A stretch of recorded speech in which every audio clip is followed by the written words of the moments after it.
Welcome back everyone and good morning to all of you friend.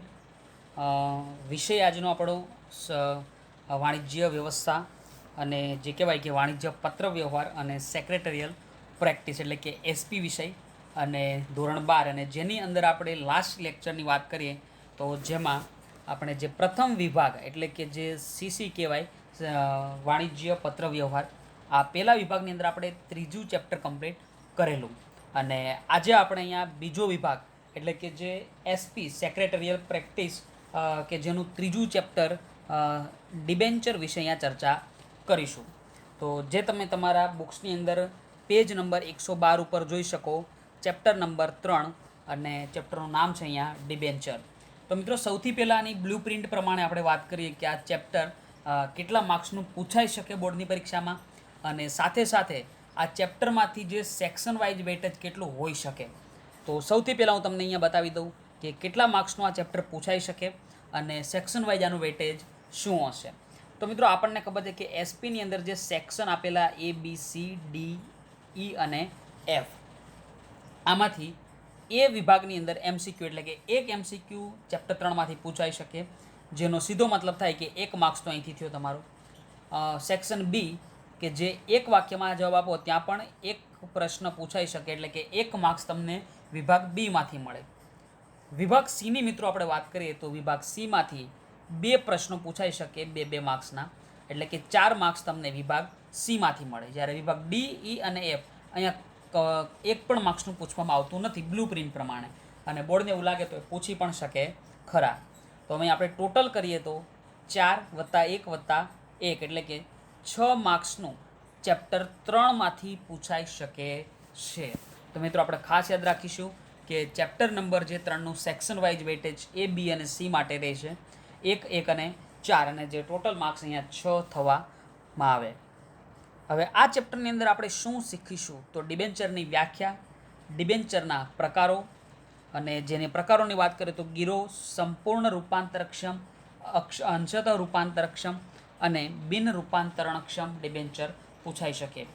Debenture બહાર પાડવાની વિધિ, એના ડિબેન્ચર હોલ્ડરના અધિકારો તેમજ ટ્રસ્ટ ડીડ અને ફેરબદલીની વિધિ અને છેલ્લે જોઈશું આપણે શેર અને ડિબેન્ચર વચ્ચેનો તફાવત. તો અહીંયા આપણે સૌથી પહેલાં આજે જોઈએ ડિબેન્ચરની વ્યાખ્યા, જે તમે પેજ નંબર 112 ઉપર જોઈ શકો. ઓકે, ડિબેન્ચરની વ્યાખ્યા. તો મિત્રો ખાસ યાદ રાખીશું આપણે કે ડિબેન્ચર કે જે મૂળ લેટિન શબ્દ ઉપરથી ડિબેન્ચર શબ્દ આવેલો અને લેટિનમાં કયો શબ્દ હતો ડિબેર, ડિબેર ઉપરથી કયો શબ્દ આવ્યો તો ડિબેન્ચર. આપણે ખાસ યાદ રાખીશું કે ડિબેર શબ્દ જે હતો એના ઉપરથી અહીંયા ડિબેન્ચર શબ્દ આવેલો, જેનો અર્થ દેવું થાય છે. તેથી એવું કહી શકાય કે ડિબેન્ચર એ કંપનીનું દેવું દર્શાવતો દસ્તાવેજ છે. તો મિત્રો એક વસ્તુ અહીંયા ક્લિયર થઈ ગઈ કે જે ડિબેન્ચર જે શબ્દ હતો એ મૂળ લેટિન શબ્દ ડિબેર ઉપરથી આવ્યો અને જેનો અર્થ થાય દેવું, અને એટલે કે કહી શકાય કે જે ડિબેન્ચર છે એ કંપનીનું દેવું દર્શાવતો દસ્તાવેજ છે. ડિબેન્ચર એ કંપનીની સામાન્ય મહોરથી અંકિત થયેલો અને કંપનીના દેવાનો સ્વીકાર કરતો દસ્તાવેજ છે. એટલે કે મિત્રો ડિબેન્ચર કે જે ડિબેન્ચરનું જે પ્રમાણપત્ર હોય એના ઉપર કંપનીની જે મહોર હોય એ લગાડેલી હોય અને સાથે સાથે જે કંપનીના જે દેવું હોય એનો એ સ્વીકાર કરતો એક દસ્તાવેજ છે. એટલે કે કંપની ઉપર આ શું હશે દેવું. સમજો કે મિત્રો કંપની પાસે જે ડિબેન્ચર હોય એની કિંમત થાય 3 લાખ, એનો મતલબ થયું કે કંપનીનું દેવું કેટલું 3 લાખ રૂપિયા. એટલે કે કંપની પોતાના દેવાનો સ્વીકાર કરે કે કંપની ઉપર 3 લાખ રૂપિયાનું દેવું છે. આ વ્યાખ્યા કોણે આપી? Sir Francis Palmer. અને એના પછી આપણે જોઈએ તો ડિબેન્ચર એ કંપનીની સામાન્ય મહોરથી અંકિત થયેલો દસ્તાવેજ છે. એટલે કે ડિબેન્ચર ઉપર કંપનીની મહોર લાગેલી હોય જેમાં કંપની નિશ્ચિત રકમ નિશ્ચિત વ્યાજ દરે નિશ્ચિત મુદત પછી પરત કરવાની શરત સાથે જ ઉછીની રકમ લીધેલ છે અને તેના દેવાનો સ્વીકાર કરે છે. તો મિત્રો આપણે અહીંયા જોઈ શકીએ કે કંપનીની સામાન્ય મહોરથી એને અંકિત કરવામાં આવે એટલે કે એના ઉપર એની મહોર લગાડવામાં આવે. અને બીજું આપણે ખાસ યાદ રાખીશું કે જે કંપની આ નિશ્ચિત રકમ લઈ એના ઉપર કંપની નિશ્ચિત વ્યાજ પણ ચૂકવશે. નિશ્ચિત મુદત પછી આ ડિબેન્ચર શું કરવામાં આવશે? પરત કરવામાં આવશે. એટલે કે એની રકમ પરત કરવામાં આવશે અને તેના દેવાનો સ્વીકાર કરે છે. ડિબેન્ચર એ કંપનીની સામાન્ય મહોર સાથે અમુક નિશ્ચિત રકમના દેવાનો સ્વીકાર કરતો દસ્તાવેજ છે. એટલે કે મિત્રો જે ડિબેન્ચર હોય એની અંદર ફરીવાર હું કહું કે એક કંપનીની સામાન્ય મહોર લગાવવામાં આવે અને સાથે સાથે જે અમુક નિશ્ચિત રકમના જે દેવા હોય એનો સ્વીકાર કરતો દસ્તાવેજ છે, જેમાં મુદ્દલ રકમ પરત કરવામાં આવે તેટલા સમય સુધી નિશ્ચિત વ્યાજ દરે વ્યાજ આપવાનો કરાર કરવામાં આવે છે અને જે માટે કંપનીની મિલકતો પર બોજ ઊભો થાય છે. એટલે કે મિત્રો જે ડિબેન્ચર હોય એના ઉપર સામાન્ય મહોર હોય, સામાન્ય મહોરની સાથે અમુક નિશ્ચિત રકમના દેવાનો સ્વીકાર કરતો દસ્તાવેજ છે અને જેમાં મુદ્દલ રકમ પરત કરવામાં આવે તેટલા સમય સુધી નિશ્ચિત દરે વ્યાજ આપવાનો કરાર કરવામાં આવે છે અને જે માટે કંપનીની મિલકતો પર બોજ ઊભો કરવામાં આવે છે. આમ કંપની ધારા મુજબ કાયદાથી સ્થપાયેલી જોઈન્ટ સ્ટોક કંપની લાંબા ગાળા માટે ઉછીની મૂડી લેવા માગતી હોય ત્યારે ડિબેન્ચર બહાર પાડે છે. એટલે કે સમજો મિત્રો જે જોઈન્ટ સ્ટોક કંપની હોય અને કંપનીને લાંબા સમય સુધી ઉછીની મૂડી, જો હું ફરીવાર શબ્દ વાપરું ઉછીની એટલે કે એક ઉછીના પૈસા લેવામાં આવે. અહીંયા કોઈ જે વ્યક્તિ પૈસા રોકે, જે શેર હોલ્ડર અને ડિબેન્ચર હોલ્ડર બંનેમાં ઘણો બધો ફરક છે. શેર હોલ્ડર એ કંપનીનો માલિક બને, જ્યારે ડિબેન્ચર હોલ્ડર એ ઉછીના પૈસા આપે માટે અહીંયા લેણદાર અને દેવાદારનો સંબંધ ઊભો થાય છે. નિશ્ચિત મુદત પછી ડિબેન્ચરના નાણાં પરત કરી શકાય છે. કંપની અને ડિબેન્ચર ધારક વચ્ચે દેવાદાર અને લેણદારનો સંબંધ સ્થાપિત થાય છે. મિત્રો ખાસ યાદ આપણે અહીંયા રાખીશું કે જે જે કંપની અને જે ડિબેન્ચર ધારક એટલે કે ડિબેન્ચર હોલ્ડર, આ બંને વચ્ચેનો સંબંધ શું હોય? દેવાદાર અને લેણદારનો. ડિબેન્ચર ધારકને કંપનીમાં મતાધિકારનો હક મળતો નથી. એટલે કે ડિબેન્ચર ધારક કંપનીમાં મત આપી શકતા નથી, તે કંપનીના સંચાલનમાં ભાગ પણ લઈ શકતા નથી, પરંતુ ડિબેન્ચર હોલ્ડરો તેમના હિતોના રક્ષણ માટે ડિબેન્ચર ટ્રસ્ટી નિમી શકે છે, જે આપણે જોઈશું કે ડિબેન્ચર ટ્રસ્ટ ડીડની અંદર આના વિશે ચર્ચા કરીશું. કંપની જ્યારે ફડચામાં જાય, ફડચા એટલે કે જ્યારે કંપની નુકસાનમાં જાય ત્યારે મિલકતો વેચી સૌ પ્રથમ ડિબેન્ચર ધારકોને તેમના નાણાં ચૂકવવામાં આવે છે. એટલે કે મિત્રો આપણને ખબર હશે અહીંયા કે સમજો કંપની કોઈ નુકસાનમાં જાય તો કંપનીને શું કરવી પડે? કંપનીને બંધ કરવી પડે અને જ્યારે કંપનીને બંધ કરવામાં આવે ત્યારે શું થશે કે કંપની બંધ થવાથી જે પણ ડિબેન્ચર હોલ્ડરો હોય, ડિબેન્ચર ધારકો હોય, એમને શું કરવું પડે? અહીંયા નાણાં ચૂકવવામાં આવે છે. તો અહીંયા આપણે જોયું ડિબેન્ચરની વ્યાખ્યા અને એના પછી અહીંયા જોઈશું ડિબેન્ચરના પ્રકારો. તો ડિબેન્ચરના પ્રકારો, 4 પ્રકારો વિશે અહીંયા આપણે ચર્ચા કરીશું. સૌથી પહેલો પ્રકાર જાહેર જનતા પાસેથી અથવા તો કહી શકાય કે જાહેર જનતા સરળતાથી નાણાં રોકે તે માટે કંપની સંચાલકો જુદા જુદા પ્રકારના ડિબેન્ચર બહાર પાડે છે. તો મિત્રો ડિબેન્ચરમાં હોય શું આપણે વ્યાખ્યામાં પણ જોયું અને હું ફરીવાર તમને અહીંયા સમજાવી દઉં. સમજો કે એ વ્યક્તિ અને સામે રિલાયન્સ કંપની. હવે આ બંનેની આપણે અહીંયા વાત કરીએ તો એ વ્યક્તિ રિલાયન્સ કંપનીના જ્યારે ડિબેન્ચર ખરીદે, અહીંયા લખ્યું મેં ડિબેન્ચર, તો એ વ્યક્તિએ જેટલા રૂપિયાના ડિબેન્ચર ખરીદે એટલા રૂપિયા રિલાયન્સ કંપનીને આપવા પડે. હવે સમજો કે અહીંયા શું થાય કે જેવી રીતે આપણે આગળના ચેપ્ટરોમાં શેર વિશે વાત કરી હતી, તો જે પણ રોકાણ કરતા હોય એ રિલાયન્સ કંપનીના શેર ખરીદે તો કંપનીને રૂપિયા ચૂકવે અને સામે શેર મળે. એટલે કે ડિબેન્ચર અને શેર હું બંને અહીંયા એક જ આકૃતિની અંદર એનો સમાવેશ કરી લો. જ્યારે શેર ખરીદે ત્યારે એ વ્યક્તિ રિલાયન્સ કંપનીનો માલિક કહેવાય અને જ્યારે ડિબેન્ચર ખરીદે ત્યારે એ વ્યક્તિ કંપનીનો માલિક કહેવાય નહીં. એ વ્યક્તિ અને કંપની વચ્ચે જે સંબંધ ઊભો થાય, લેણદાર અને દેવાદારનો સંબંધ ઊભો થાય છે. બીજી વસ્તુ મિત્રો કે એ વ્યક્તિ ઉછીના નાણાં આપે. ઉછીના એટલે કે એને વ્યાજ જ મળશે. તો રિલાયન્સ કંપની એને શું કરશે? નિશ્ચિત સમયે દર મહિને અથવા તો દર 3 મહિને શું કરશે? વ્યાજ ચૂકવશે. અને જો શેર હોલ્ડર હશે તો એને વ્યાજ નહીં ચૂકવે, પરંતુ એને કંપની શું કરશે? નફો આપશે. એટલે કે કંપનીનો માલિક કહેવાય, માટે માલિકને નફો મળે.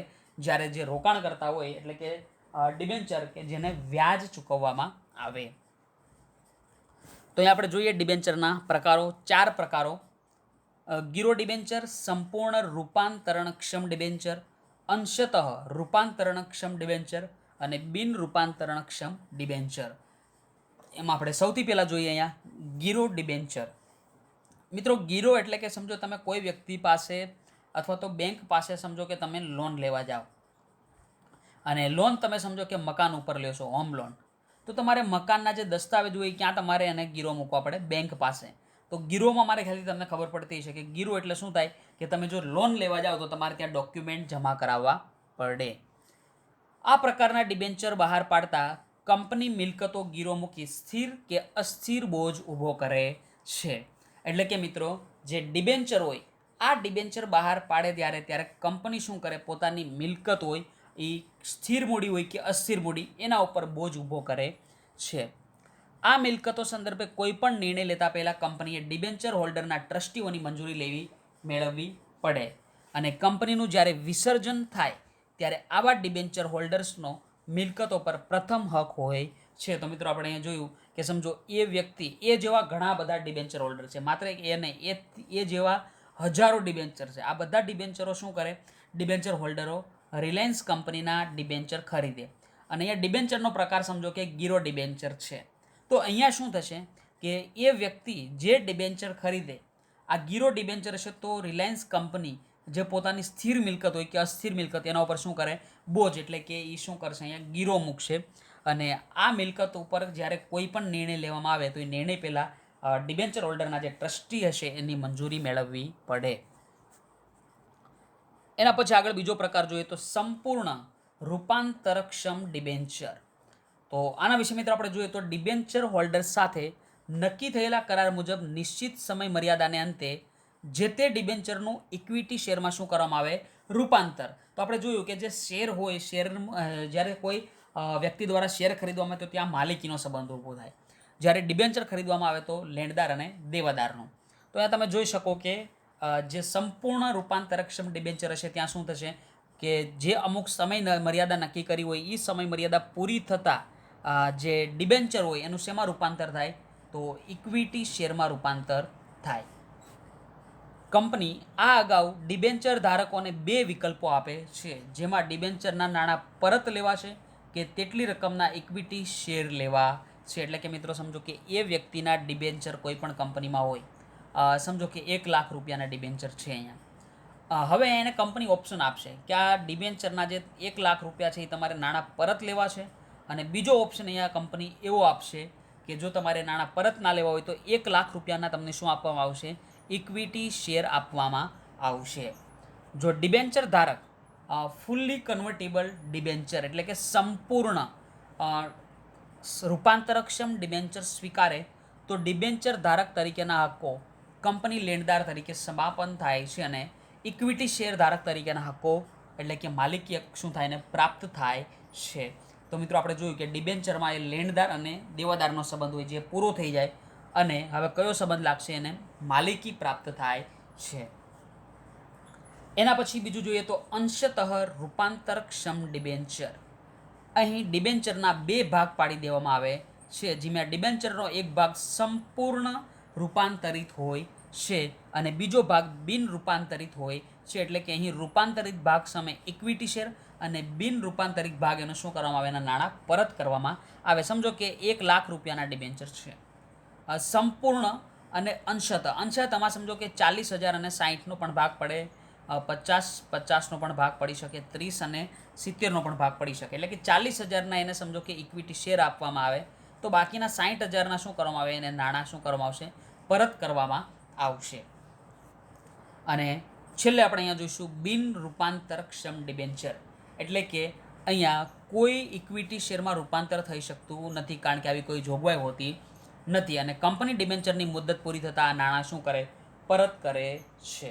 તો મિત્રો અહીંયા આપણે જોયું કે ડિબેન્ચરના પ્રકાર અને સાથે સાથે જે એના વ્યાખ્યા હતી કે અથવા તો એનો અર્થ પણ કહી શકાય ડિબેન્ચરના, એના વિશે અહીંયા આપણે ચર્ચા કરી અને હવે આવતા લેક્ચરમાં આપણે ડિબેન્ચર બહાર પાડવાની વિધિ વિશે ચર્ચા કરીશું અને આજનો લેક્ચર આપણે અહીંયા સુધી રાખીએ. Thanks to all of you friend. Take care and bye bye.